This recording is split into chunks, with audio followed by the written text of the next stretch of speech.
はい、どうも、イムルタです。今回は彫金の彫り方の練習として、初心者こういう練習の仕方したらいいんじゃないっていうことでご提案の一つですね。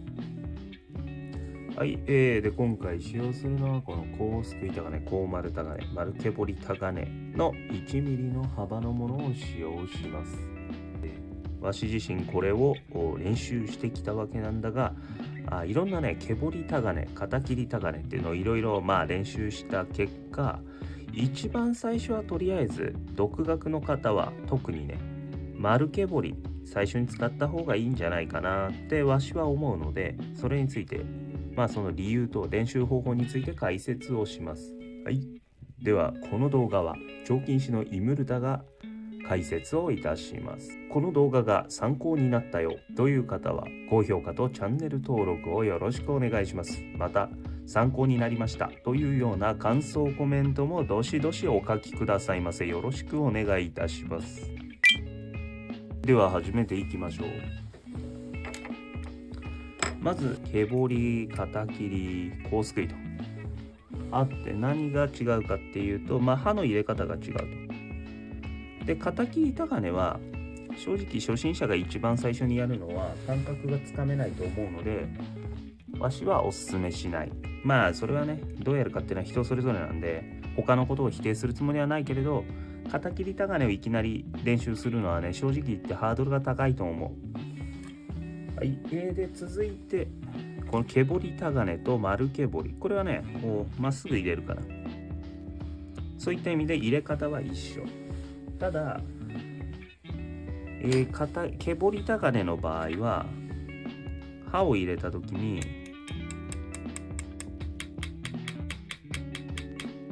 こうまっすぐ入れる必要がある。刃をまっすぐ入れる必要がありますと。ただ丸毛彫りでもまっすぐ入れる必要は当然あるんだが、丸毛彫り鋼でもまっすぐ刃を入れる必要はあるんだけれども、こうね、多少傾けたところで、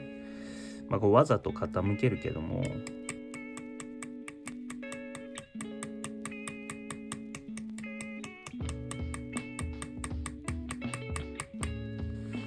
こうね、ちょっとずれちゃったけど、なんとなくはね、彫る感じがつかめるんだな。こうやって刃が入っていくんだなっていうのがなんとなくわかる。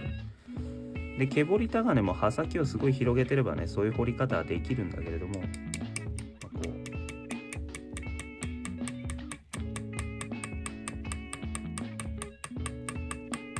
ただ毛彫り鋼の場合は基本としてこうまっすぐこう回す時もこの刃がまっすぐ入っている必要がある。だからちょっとねずれてるとすっぽ抜けたりとかが多いんで、それを注意して練習するっていうのがポイントではあるんだけど、今回のこの練習っていうのは刃の動かし方とかそういうのを身につけるための練習方法としていいんじゃないっていう内容になっているので、この動かし方、こう叩きながらこう動かすっていう、この動きでもいいんだけど、この過去にね半月彫りで解説したような、ただこの動きの場合はね、ここ刃先がその尖ってない丸いんで、こう抵抗が強いんでね、ちょっとストレスを感じると思う。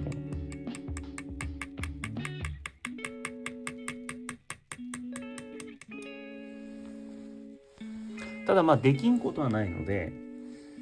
やりたい方はどうぞ。で、個人的な感覚として丸毛彫り鋼は多少欠けてもね刃が入る。多少欠けても刃が入る。だからこの彫った時のキラキラ具合というのはとりあえず二の次にして、まずは動かし方を覚えましょうと。そのために丸毛彫りの鋼で彫る練習をしましょう。特に曲線を彫る練習。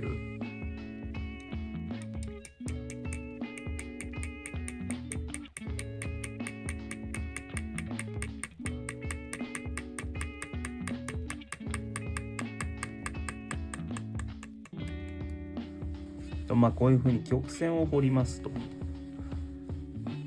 でその時に、どのぐらい回すかっていうね、例えば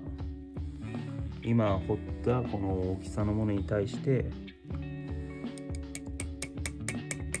こう回り込むというか、スタートからもっとカーブを大きくして長くすると。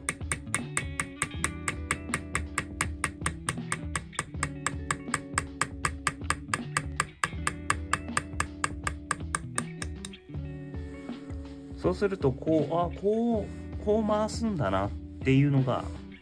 身につきやすいのと、この形なんですっぽ抜けにくい。毛彫りタガネも同じように、まあ確かにすっぽ抜けにくい形状ではあるんだけど、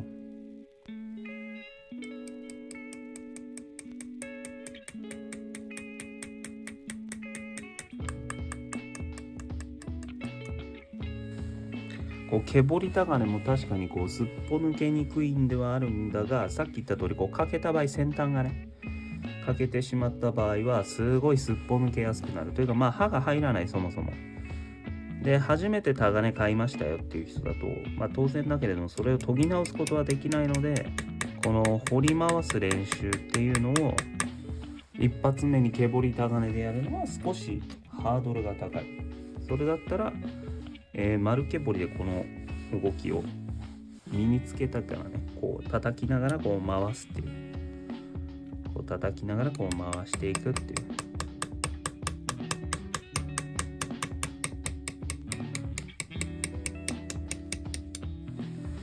こういう練習をすると、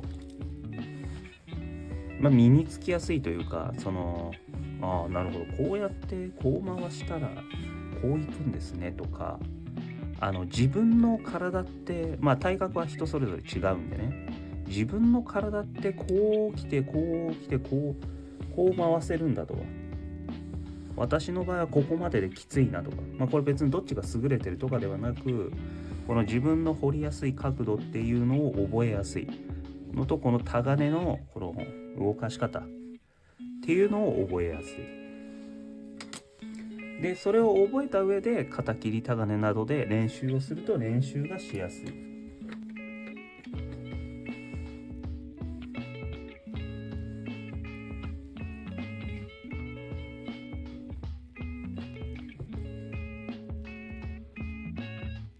例えば肩切りタガネはこの刃を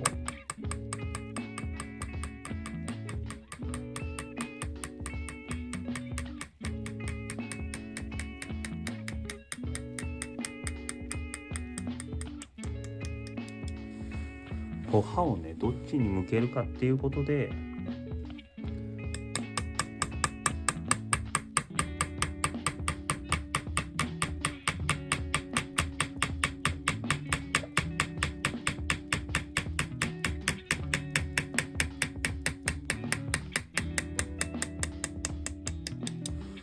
こう光る面が変わりますと。だからこのどっちに向けるかなっていうのを何の感覚もなしに、とりあえずこの動かし方、こう叩いたらこう動くんだなっていう感覚もなしに肩切りタガネで練習するよりかは、最初はこの丸毛彫りで練習した方が良いんじゃなかろうか。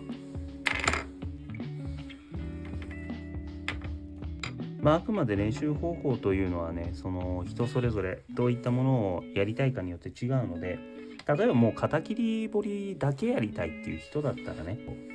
やんなきゃいけないっていうか、こうやった方がいいよって勧めてるだけであって、初めから肩切り彫りをやっちゃいけませんよっていうことは言っていない。ただ刃の入り方というのはタガネそれぞれ違うので、同じタガネだとしても毛彫りでね同じだとしても、ここの角度が違うとかで刃の入り方っていうのは違ってきます。でその違ってくるものがいっぱいあるっていう前提で、まずこの今自分が持っているものねはどういうふうに刃が入るっていうのを分かるようになるために、最初は動かしやすいものでこう繰り返し練習するというのがおすすめですね。はい、では今回は丸毛彫りタガネで練習するのが一番いいんじゃないっていう動画でしたと。で今回のポイントとしてまとめると、丸毛彫りタガネだと刃がまずかけにくい、仮にかけたとしても刃が全く入らないっていうことが起きにくい。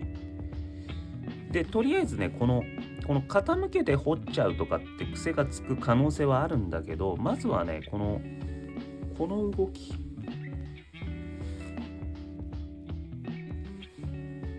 傾けてね、こうしちゃって、極端に言うとこういう傾け方して掘っちゃう可能性があるよと。だけどまずはこう曲線を掘る場合ねは、この動き叩きながらこう回す動き、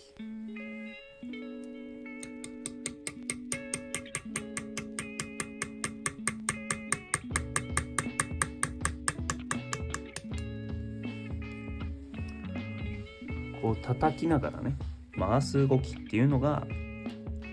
覚えやすいというか、なんとなくで感覚をつかめる。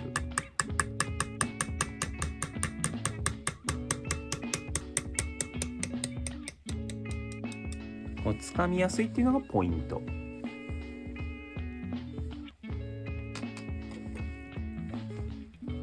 だ勘違いしないように言っておくと、こう片切りたがねで掘る場合っていうのは、こっちに刃をねこっちに向けるかこっちに向けるかっていうので刃の入り方が変わってくるので、片切り彫りをやり始めるときはまた改めて覚える必要はあるんだけれど、そもそもねこの叩きながら回すっていう動きを基本一般的な生活してる人はしたことがないと思うし、こんなねこう片手に互い持ってこっち金槌でこんな動きは慣れてないはずでしょう。初心者は特にね。だったらまずはこの動きをやりやすい環境で練習しないといけない。だから刃がかけにくい、刃がかけたとしてもこう練習を続けやすいっていうことで丸け彫りがおすすめ。この動きを練習しやすい。もちろん直線の練習をしてもいいけど、直線の練習は毛彫りタガネでやりましょう。通常の毛彫りタガネで、やりましょう。過去の動画で解説をしています。でこういう線をいっぱいこう合流させるっていうのもいい練習になるんですが、これは長くなるんでまた次回。でついでに言うと、片切りタガネはこう練習し始めていきなりこう叩いてね、こう薄く入る角度みたいな、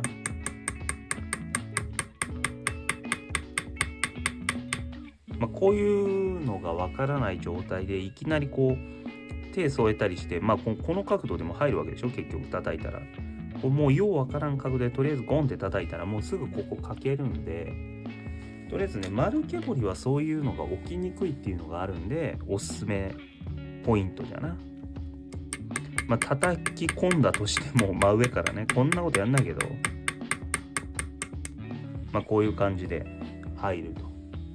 はい、では今回の動画が参考になったよという方は高評価とチャンネル登録、また感想のコメントよろしくお願いいたします。ではイムルタでした。またな。